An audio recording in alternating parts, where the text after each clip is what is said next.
দীর্ঘ ১৭ বছর পর বিএনপির ভারপ্রাপ্ত চেয়ারম্যান তারেক রহমানের স্বদেশ প্রত্যাবর্তনকে ঘিরে সংবর্ধনা স্থল পরিণত হয় জনসমুদ্রে।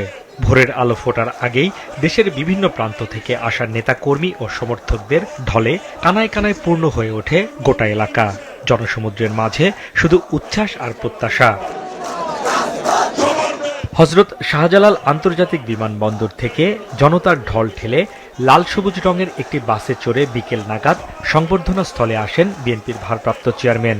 উপস্থিত লাখো জনতাকে অভিবাদন জানান।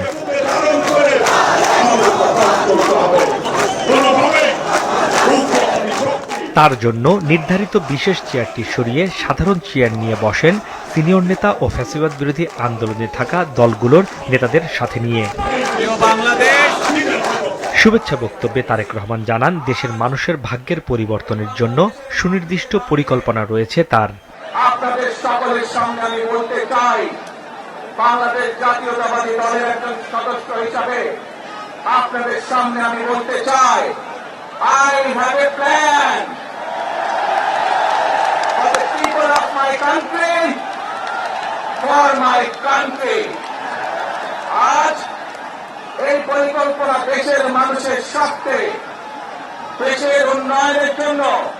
একটি নিরাপদ বাংলাদেশের স্বপ্নের কথাও ছিল তার বক্তব্যে। জুলাই আন্দোলনে শহীদদের স্মরণ করে সবাই মিলে প্রত্যাশিত একটি বাংলাদেশ গড়ে তোলার কথা বলেন তারেক রহমান। নেতাকর্মীদের সতর্ক করে বলেন, আধিপত্যবাদী শক্তি ষড়যন্ত্রে লিপ্ত, সবাইকে ধৈর্যশীল হতে হবে। বিভিন্ন আধিপত্যবাদ শক্তির গুপ্তচররা বিভিন্নভাবে ষড়যন্ত্রে এখন লিপ্ত রয়েছে। আমাদেরকে ধৈর্যশীল হতে হবে, আমাদেরকে ধৈর্য ধারণ করতে হবে। আল্লাহ দয়া এই দেশের মানুষের উপরে, এই দেশের উপরে থাকে। ইনশাআল্লাহ আমরা আমাদের প্রত্যাশিত বাংলাদেশ গড়ে তুলতে সক্ষম হব।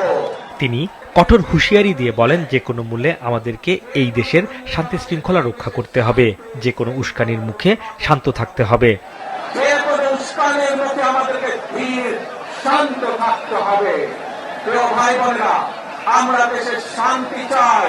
এই মানুষগুলোকে, যাদের জন্য দেশটি খালেদা জিয়া জীবন উৎসর্গ করেছেন নিজের জীবন, সেই মানুষগুলোকে আমি কোনোভাবে ফেলে যেতে পারি না। এবং সেজন্যই আজ হাসপাতালে যাওয়ার আগে আপনাদের সকলের কাছে কৃতজ্ঞতা প্রকাশ করার জন্য আজ আমি এখানে দাঁড়িয়েছি আপনাদের সামনে। জনগণের ভোটে নির্বাচিত হলে ন্যায়পরায়ণতার সাথে দেশ পরিচালনার প্রতিশ্রুতিও দেন তারেক রহমান। দেশে ফিরে সংবর্ধনার এই মঞ্চ থেকেই দেশ গড়ার প্রত্যয় ব্যক্ত করলেন বিএনপির ভারপ্রাপ্ত চেয়ারম্যান তারেক রহমান। চাইলেন সবার সমর্থন। হাসনাইন তানভীর, মাছরাঙা সংবাদ, ঢাকা।